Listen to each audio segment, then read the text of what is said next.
వీగోల్డ్ trusted gold buyers తాకట్టులో ఉన్న మీ బంగారాన్ని విడిపించి ఈ రోజు ఉన్న మార్కెట్ ధరకే కొనబడును. ఇప్పుడే కాల్ చేయండి. సౌమ్య శెట్టికి సంబంధించినటువంటి అడ్వకేట్ అంబిక ఉన్నారు. అంటే ఫిర్యాదు ఏం చేస్తారు అసలు? ఫిర్యాదు చేస్తే సిపి తీసుకున్నారా? నో మేము సెప్టెంబర్ 11th మేము ఆల్రెడీ ఎఫ్ఐఆర్ చేసేసాము. ఎఫ్ఐఆర్ నెంబర్ 411 ఆఫ్ 2025 చేసాము. And we have the orders for the protection in the high court also. So ఇప్పుడు సెక్షువల్ ఎక్స్‌ప్లాయిటేషన్ చేయాలనుకుంటే ఏమవుతుంది అని అంటే ఐదర్ విక్టిమ్ బ్లేమ్ చేస్తారు, లేదనంటే ఆ విక్టిమ్నే మళ్ళీ వీళ్ళు ఒక విలన్లా పోర్ట్రే చేస్తారు.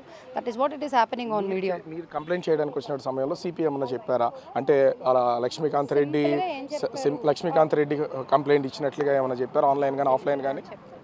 సింపుల్గా ఆయన ఒకటే మాట అన్నారు, ఎప్పుడు చెప్పాను, నేను చెప్పానా, ఎక్కడ చెప్పాను అని అడిగి. లేదు సార్ ఇలా న్యూస్ సర్క్యులేట్ అవుతుంటే I just want to make things clear అంటే నేను ఇవ్వలేదమ్మా, ఇలా ఇవ్వాలంటే I keep the press note కదా, then why would I do అని.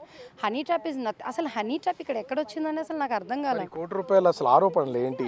ఈ ఒకటే కాదు, మీ ఈ క్లయింట్కి సంబంధించి గతంలో కూడా విశాఖలో ఉన్న కేసు ఉంది. బహుశా మీరు దాన్ని డీల్ చేసి ఉండొచ్చు. బహుశా ఆ కేసు ఈ కేసు ఒకే పర్సన్ మీద ఇలా కంటిన్యూగా చేయడము తన కెరియర్కే కాదు మొత్తం సొసైటీలో కూడా బ్యాడ్ ఇంప్రెషన్ వచ్చే అవకాశం ఉంటుంది కదా. దీన్ని ఎట్లా డీల్ చేయబోతున్నారు? Theft case is completely different అండి. అది it is yet to be proved. So I don't want to talk anything about that because it is on trials right now. So Lakshmikant Reddy గారికి రిలేటెడ్ అయిన ఈ కేసు అయితే we have already settled every issue. And original ఆయన అంటే ఇప్పుడు మంచిగా cover up story ఒకటి అల్లారు. అదొక బలవంతంగా అగ్రిమెంట్ ఎలా చేస్తారు? ఎవరికైనా చేసేస్తారు అలాగా. పోనీ అది లీగలా?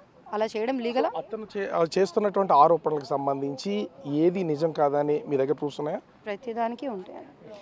ఇప్పుడు మెయిన్ ప్రూఫ్ ఏంటంటే సెప్టెంబర్ 11th మేము ఎఫ్ఐఆర్ పెట్టేసాం already. It is like A counter complaint. తర్వాత మేము మళ్ళీ ఇంకొక ఎఫ్ఐఆర్ కూడా పెట్టాం బికాజ్ వాళ్ళ వైఫ్ మమ్మల్ని చాలా మాట్లాడినారు కాబట్టి దానికి ఒక ఎఫ్ఐఆర్ అయింది. ఇప్పుడు సడన్గా వచ్చి ఏదో మీడియాలో వచ్చి నేను అది చేసి ఇదిగో ఈ ఫోటో ఆ 4 ఫోటోలు, ఆ 4 ట్రాన్సాక్షన్ ఫోటోలు, లేదా రాజేష్ గారిని ఒకసారి రాజేష్ గారిని ఆయన లాగుతున్న ప్రతిసారి నేను అడగాలనిపిస్తుంది, who are you to complaint on behalf of him? అసలు నువ్వు ఎవరివి? రాజేష్ గారికి నీకేంటి సంబంధం? ఆయన ఏమైనా వచ్చి కంప్లైంట్ ఇవ్వడం పోనీ అదేమన్నా రికార్డు ఉందా? లేదు. Then why is he doing all these things just to defame? ఈ కేసుకి సంబంధించి ఆమె కేసులో ఎస్పెషల్లీ రాజేష్ గారిని ముందుకు తీసుకురావడం, అసలు వాళ్ళ ఫ్యామిలీ ఫ్రెండ్ అని చెప్తున్నప్పుడు కూడా ఎందుకు ఇద్దరికి మధ్యనటువంటి ఒక ఎఫ్ఐఆర్ నడుస్తుంది అనే దాని ప్రచారంలో తీసుకురావడం, ఆ లింక్ ఎందుకు చేస్తున్నారు అసలు? సార్ ఒకటి మాత్రం షూర్ అండి, ఇదంతా ఎంత రాజేష్ గారికి చాలా ఎఫెక్ట్ అవుతుంది బేసిక్గా తన ఫ్యామిలీకి కూడా. ఆయన అసలు ఏం చెయ్యకుండానే why are these things happening, I don't know really why. So let them happen అని నేను ఊరుకున్నాను. Let him do what he wants to do. అంటే మీరు ఈ కేసుకు సంబంధించి ఇప్పుడు ప్రస్తుతం విశాఖ సిపికి ఫిర్యాదు చేశారు కదా, దీన్ని ఏమైనా హైకోర్టులో కానీ ఛాలెంజ్ చేసేది ఏమైనా ఉందా ముందుకు? ఇంకా ఫర్దర్గా దీనికి సంబంధించి ఇక్కడ ఒక్క చోటైనా లేదా డీజీపీకి ఎవరికైనా ఈ కేసుకి సంబంధించి ఇచ్చారా? డిఐజీకి ఆల్రెడీ మాకు ఎండోర్స్మెంట్స్ కూడా ఉన్నాయి డిఐజీ దగ్గర నుంచి. సో డిఐజీ గారి దగ్గర నుంచి ఉన్న ఎండోర్స్మెంట్ కానీ మేము పెట్టిన ఎఫ్ఐఆర్స్ కానీ everything is going on legal process. I don't want to disturb the case at any cost. Let it happen. And what he wants to do is to just rupture her name అంతే. తన పేరుని మాటికి తీసి తనకు దొంగ, తనకు cheater ఇదే చేస్తున్నాడు. హనీ ట్రాప్ ఎక్కడ వచ్చింది అసలు? ఈ దాంట్లో హనీ ట్రాప్ ఎక్కడ వచ్చింది? Why is he defaming her without any reason? So let it see. So ఇక్కడ అటు సౌమ్య శెట్టి కానీ అదేవిధంగా అడ్వకేట్ అంబిక కానీ ఇద్దరు చెప్తున్న దాని ప్రకారం ఇప్పటికే ఏదైతే కేసు విశాఖ సిపికి అయితే ఇచ్చినటువంటి పరిస్థితి అయితే ఉంది. ₹1 హనీ ట్రాప్లో చేశారని చెప్తున్నారు కదా, చేసిన డబ్బులు ఎక్కడ ఉన్నాయో అవి తీసుకొచ్చాడే నా అకౌంట్లో మొత్తం అన్నీ కూడా నావి కానీ తన హస్బెండ్ కానీ పిల్లలు కానీ ఉన్నటువంటి కారు ప్రస్తుతం బ్యాంకులో ఆ లోన్లో ఉంది. అవి కాకుండా ఉన్నటువంటి మిగతా ఏ కేసులో దేనిలో అయినా సరే తను బ్యాంకులో తీసుకున్నటువంటి డబ్బులు దాచినట్టు కానీ ఎక్కడన్నా దొరికితే ఖచ్చితంగా వాటిని ఫేస్ చేస్తాను, అట్లాంటిది ఏమీ లేదు అని చెప్తున్నటువంటిది అయితే ఉంది.